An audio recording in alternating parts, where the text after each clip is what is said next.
Alright, welcome back everybody. ASAP Grim here, and this is the continuation of our Elite Dangerous Engineering Chronicle, where we're trying to get the 5K light year achievement done for Professor Palin. This is part 3 of that journey, so I'll get the countdown timer started. We will point in this direction and we will get going. We got a 15 jump trip to make here. It should tack on another 500 light years to our journey.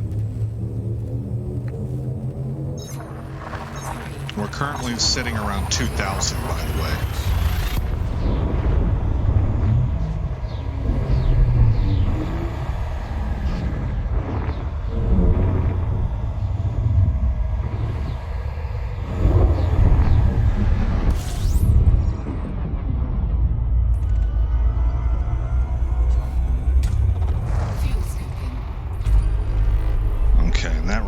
I probably need to turn her volume down a little bit to about right there.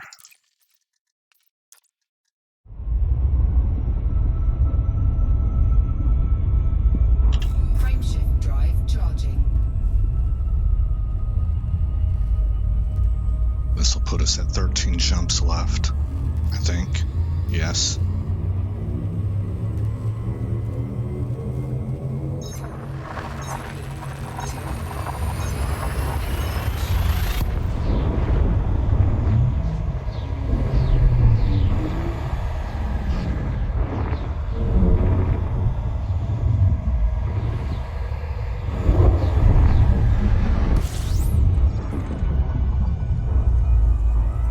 Fuel's looking good.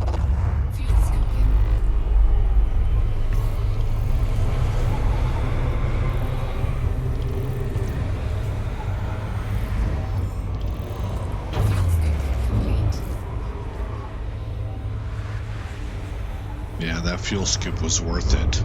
I got a 6A fuel scoop on this bad boy, and it's really working well. Frameshift drive charging.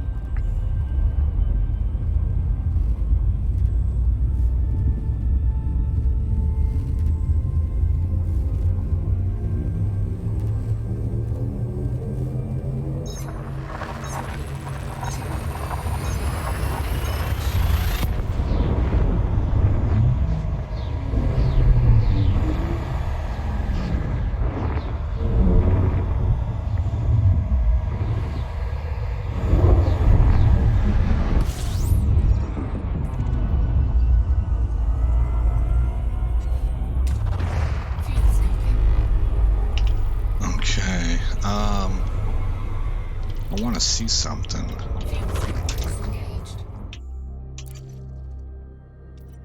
Not that.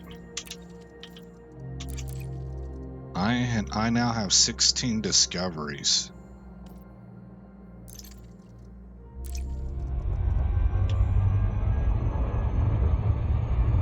Frameshift drive charging.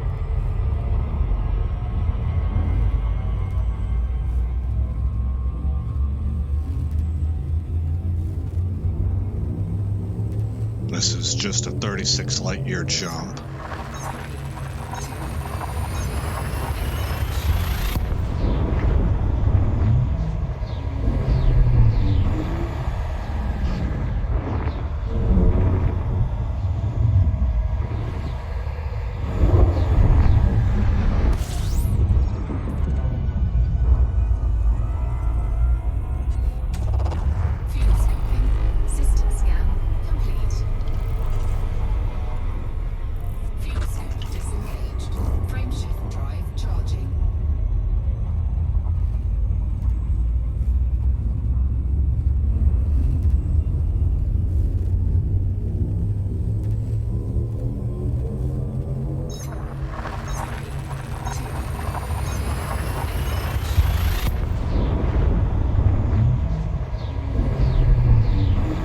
Watched a little bit of Down to Earth Astronomy's Odyssey stream.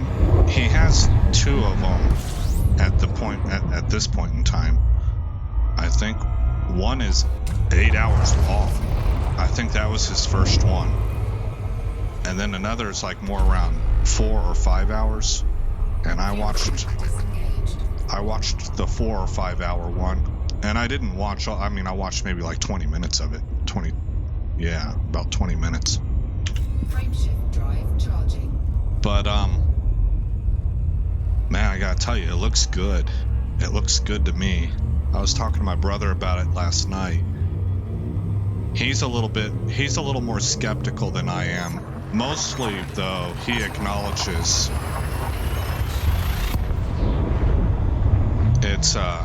it's more just his perception. There's something with the color palette that looks too cartoony to him, too vibrant. So he's saying that's not a knock on the game. That's his perception of what he's seen. And then he also said he hasn't watched these videos from beginning to end, like the shorter ones, the 10-minute ones by Obsidian Ant and stuff like that. So he hasn't seen the light change out at the planets, but during the daytime there is, I can see the vibrancy that he's talking about. I know what he's saying. I'm his brother. We talk, you know. And we have some shared interest in games looking a little bit more desaturated and kind of gritty looking. I in particular have experience with choosing various E and Bs for Skyrim in the past, and I never liked the sunshiny, Disney looking, super fantasy, vibrant look. I always liked the more cold, desaturated, kind of grim look, and he's along the same lines, so that's what he's talking about. And he knows that's just a style thing that has nothing to do with texture resolution or whether the faces look right or animations or anything like that. So anyway, for me though, I think it looks pretty terrific. I think it fits with what already exists. Maybe you just have different lighting in the terminal areas, where, like the airport area, you know? And so it's a little bit brighter and more vibrant there, but other than that, it looks like Elite Dangerous to me. And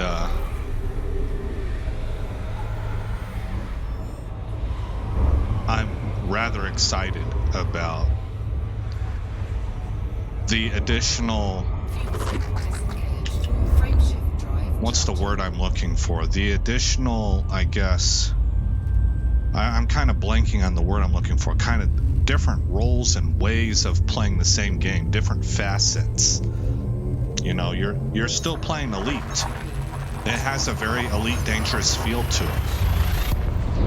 But it's a different way of experiencing that. And that's something that Star Citizen has had for a while. You know, again, just like the last video, this is as someone who has never played Star Citizen. I've just looked at some videos and watched some other people play it. So I'm an outsider looking in. But Elite Dangerous is starting to hit that territory, it seems, where with Odyssey, you're just going to be able to experience this game from a number of different aspects and roles. And that is getting closer. Frameshift drive charging. I don't know if anybody will agree with me on this, because maybe, I don't know. But to me, that is getting closer to watching a movie or reading a novel, where you have a character who goes to different worlds. Okay, you flew a spaceship there, but you are your character. You're not the spaceship, you're the character. And you get out of the spaceship and you go into the city and you interact with people and you run into new cultures, and you can get involved in ground wars. You can be running from the police.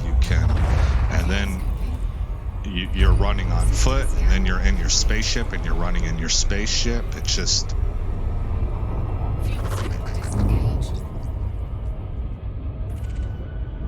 it feels like a whole person concept. Maybe that gets at it a little bit better. and it's a fuller story. So it looks very entertaining to me.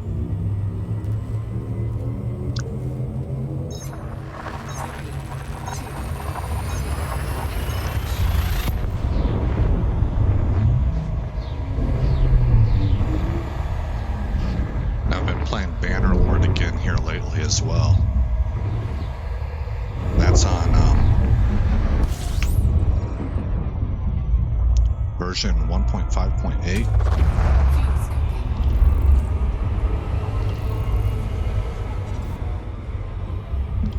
And today they announced, I really liked this about Bannerlord. They announced a final release date, ballpark. They said right now it's forecasted for Q4 of 2021. And realize that this game's been in early access for a year now. So we're looking at maybe a 2-year period of early access where really you have a video game to play, but they're changing it a lot. Everybody in my audience probably knows what early access is, so I won't elaborate on that any further. But what they said that I thought was impressive was that even after 2 years, they said if they don't feel like the game's where it needs to be, if there's more development that needs to be done, they will push that date back. Man, every gamer I've ever talked to says that's what they want. We now live in an age where there are gamers out there who have never known what it was like prior to the internet age, where when video games were released, they were good to go. They were really good to go. They had bad reputations. That those companies didn't last if they weren't good to go. So the QC process on games before they released to the public was amazing. And that really doesn't exist anymore. Now, I'm not throwing anything under the bus. It's just a different way of doing things now. This might even be better because when you release it to the public and you use the public as your beta testers, you can find a lot more, a lot faster, and get a lot of other things done, I'm guessing. But it also has made game companies kind of lazy and a little bit more likely to bow to pressure to release a game unfinished because they can always patch it after the fact, you know. And it changed the whole business model. And I'm just very happy to hear that we have a company who at least is saying right now that even after 2 years of early access, that's not even counting how many years they were in pre-early access development. They're still saying if it's not ready in Q4 of 2021, we're going to push that date back. They've been very upfront about that. So I like it. We'll see. Let's see here. Let's go ahead and top off our tank.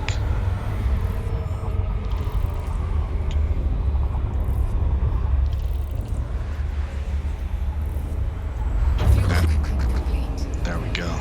Okay. Now we just got to get away. There we go. Oh, just like that, man. We're there. We're about halfway through the episode. Yeah. That's what happens whenever I get to chit-chat and time flies.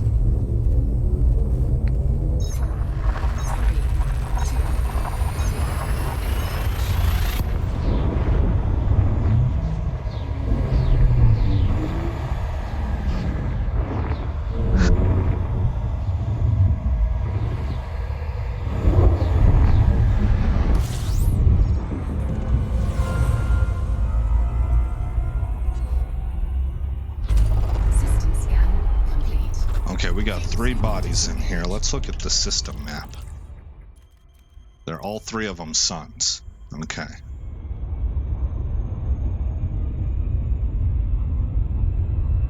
And open up the galactic map.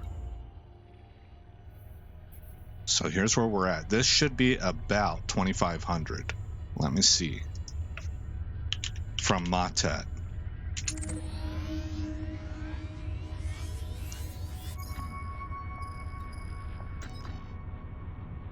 Yeah, it's about 2,600. That's right, because I'm using that 150 as kind of a buffer. So what we will do now, we want to move away from the bubble, which is over here. Can I get out to here? That's 300. Let's see if we can go a little further than that. What about to here? Oop. This guy. That's 526.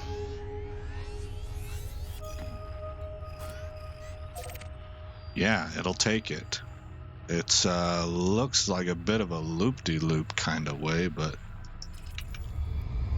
16 jumps. Well, alrighty then, let's go. So that should put me at about 3,000 once I get there. Okay, this is working out okay. I'll be honest, I was a little bit nervous when we started. Last episode, I was a little bit nervous. And for me, this is all seamless for me. It's back-to-back recordings.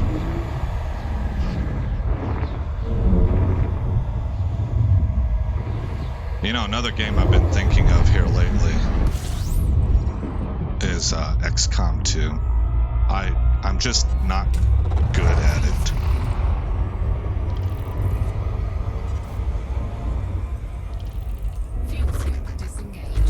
But there are some mods out there for XCOM 2 that make it a really neat game. But it's too hard for me, and I'm like, man, I wish I was a better gamer. Because these mods, they're really interesting. They add a lot of interesting aspects.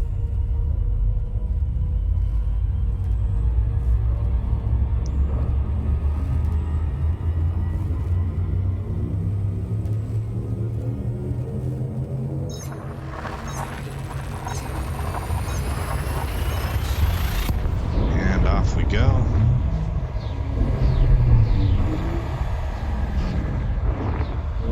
One thing I kind of wish I could do, you know how on the PC you have the option to change your HUD colors?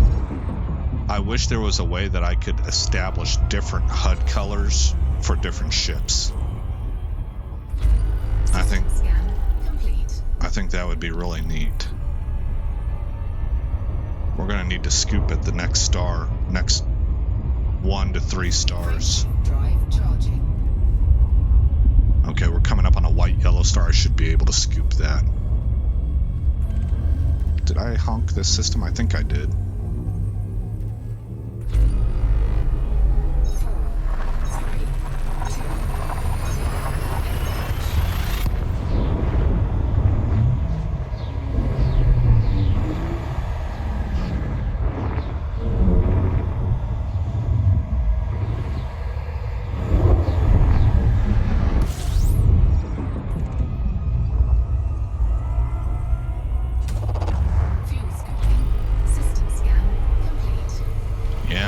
Three-body systems. I think they're all stars too.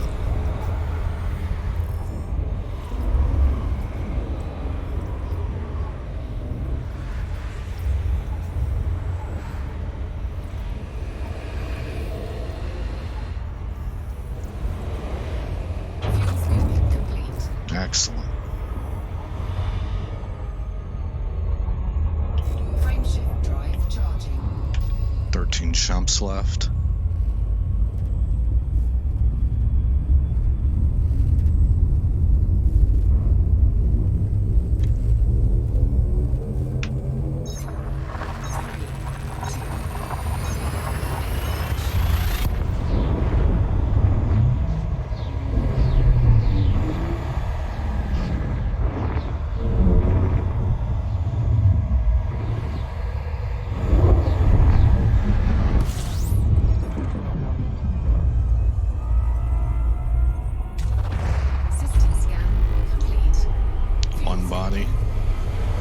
So just the star in this system.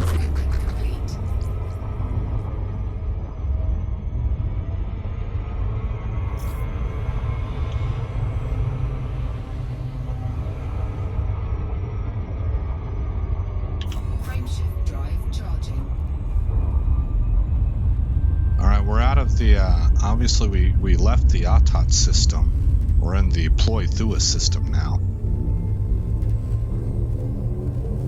But we're still in the Sanguinius rim.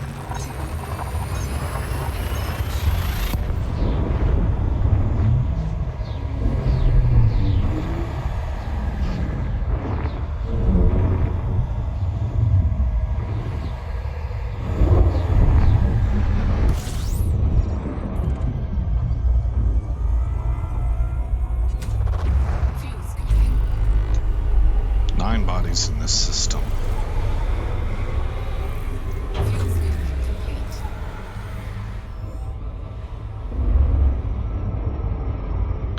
Okay, how many jumps? We got 11.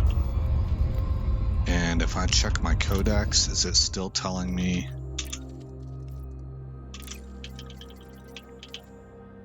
Oh, it updated. Okay, so it just takes, I guess it takes a little while.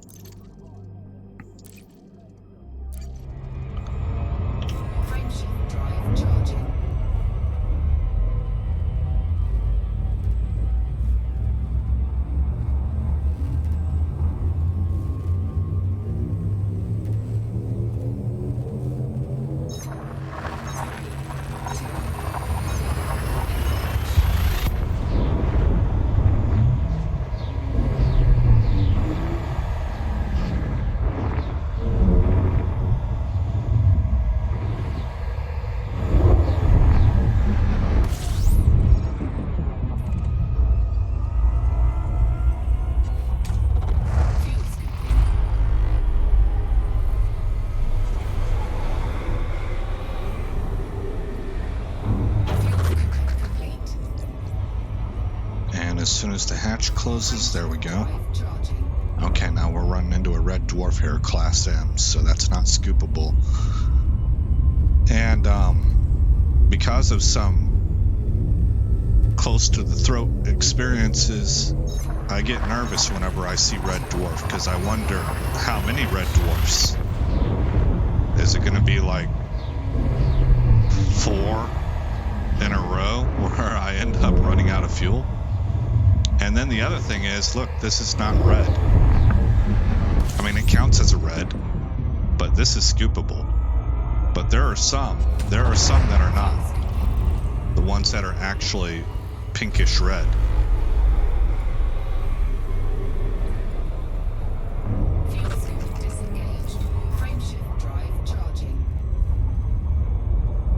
Looks like that's also yellow. Yeah, it tells us it's a yellow-orange system.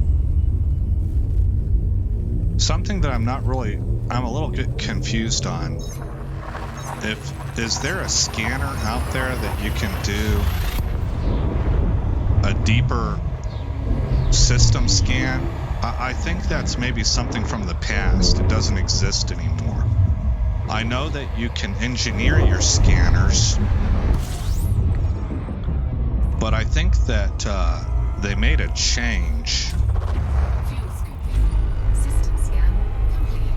where you have the directional scanner that honks the system, right? And then the other type of scan is the close range scan where you send the probes to the planet. But I'm just kind of wondering whether or not there's another kind of long range scanner that does a more thorough scan than the deep scanner, the directional scanner. I kind of don't think so. I think that used to be the case, Frameshift drive charging. but not anymore. And actually, I think the way that it was that you would use the FSS, the frequency spectrum scanner, and you would zip in on planets from a long ways, and you can still do that. You can still do that. I've shown that in some videos, but it's if you're using that for making money, that's not the way to go. They used to pay you good money for that, but not anymore. And I learned that from Hawks Gaming.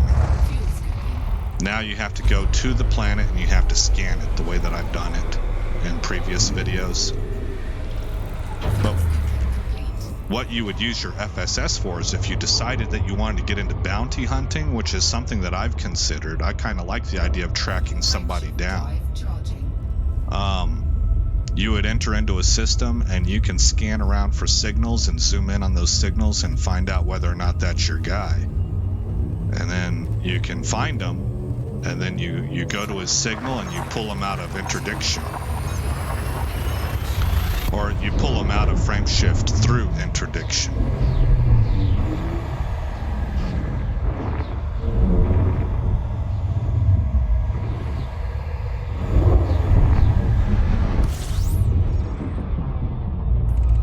Now, I'm really kind of thinking here eventually I might really want to join a squadron, because this is a game I think you can, it lends itself more to PvE than PvP. And I found through World of Warcraft that I just kind of like PvE more. I like cooperative. I like working together to overcome the computer obstacle, you know? And in this game, you can affect the background simulator. I think we need to find some way to expand the bubble. I don't really know the ins and outs of that. I know the pilot has some opinions on that. And I know it seems like I did a little bit of research in the past, and what I learned is that players do have the ability via player-owned minor corporations, I think they are called, minor factions, to go and establish new colonies outside the bubble.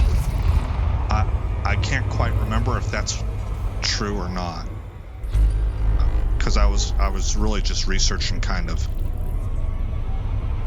how to affect background simulators in general.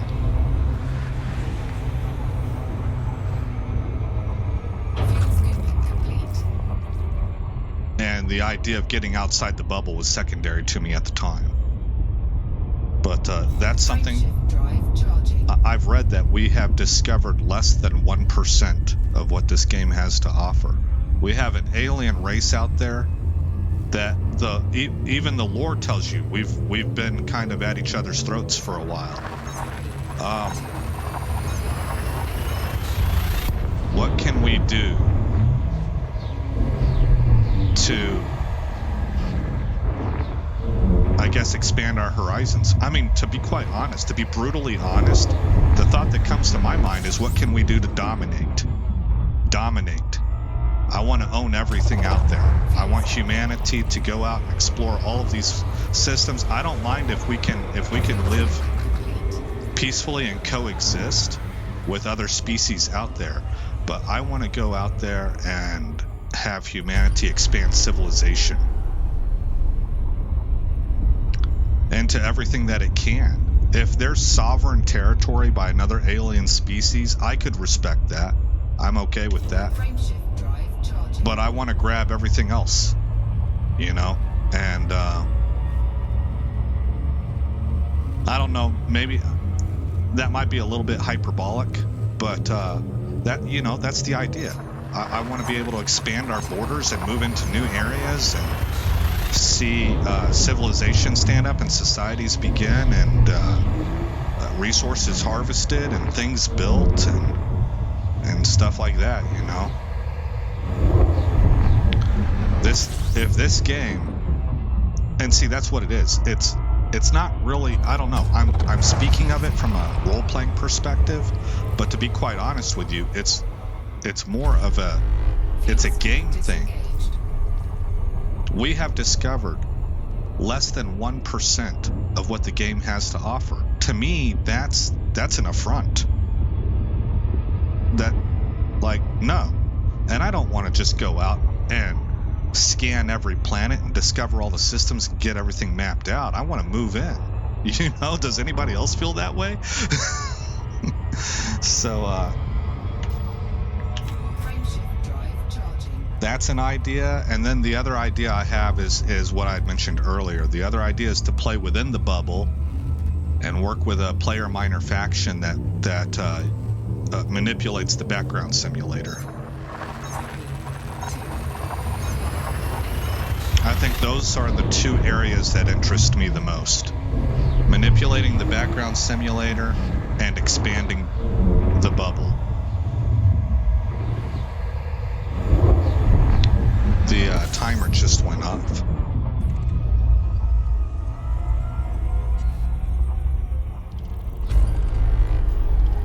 And we're 2 jumps out, so we'll go ahead and complete Frameshift drive charging.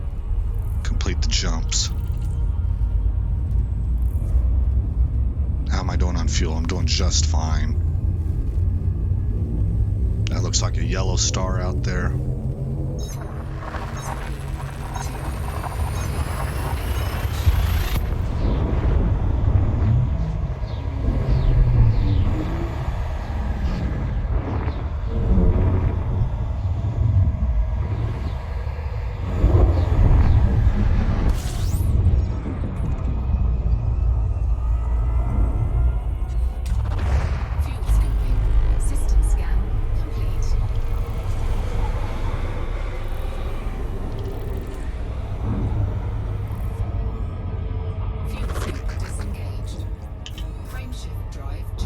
Okay, this is our destination, right? Yes, it is. So that should put me at 3,000, I believe, 3,000 light years.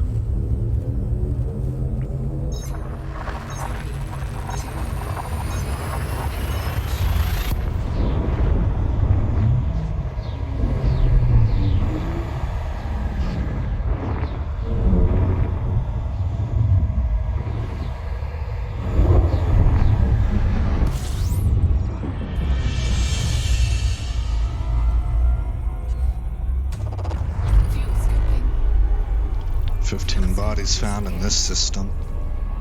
Okay, now if I look at the codex again. Commander, stats, exploration. Okay, it's got me logged for 2,800. That's a little less than I expected, but that might not be completely updated.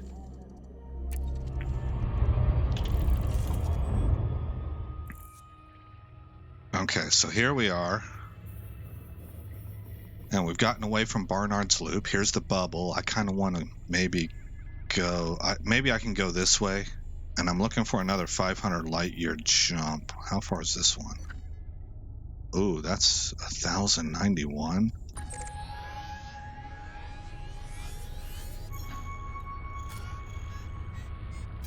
Yeah, I wouldn't make it.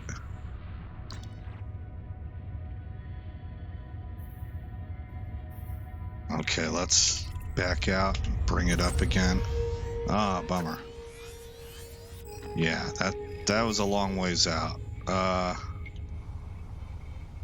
Boy, so let's see. Open this. Here's my... Okay, so it's... Well, actually, hold on. Is this what I tried to make? That's 1,083. Gosh, there's nothing around here. That I don't think that's right. So we're looking for ploy. I think that's Thua, Thua, HR-Z, C15-0. Yeah, that's where we're at. Okay, so...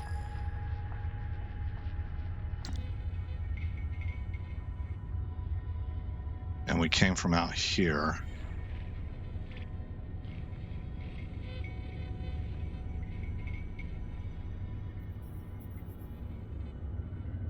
Here's a star. How far are you?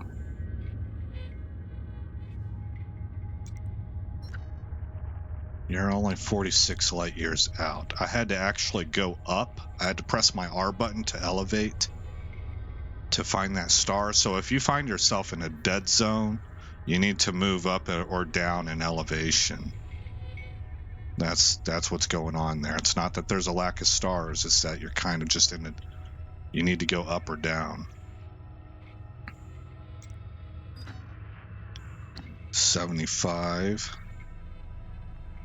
Moving out further. How about this one right here? 172. You. 326.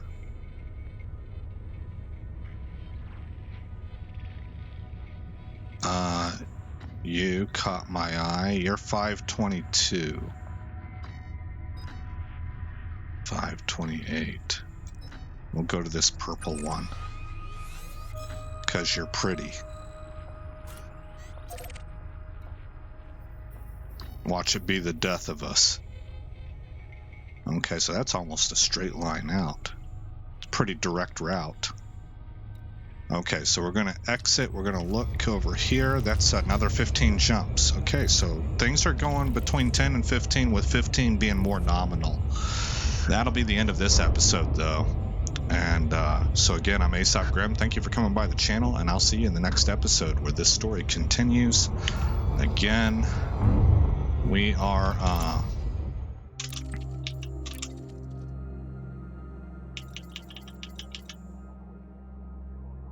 there it is. It updated. We're at 3,080 light years. So we got 2,000 more to go, guys. See you in the next episode. Thanks for visiting Aesop Grimm's Chronicles. If you've made it this far in the video, please consider rating, commenting, subscribing, and sharing. I hope to see you in the next episode, and until then, stay shiny.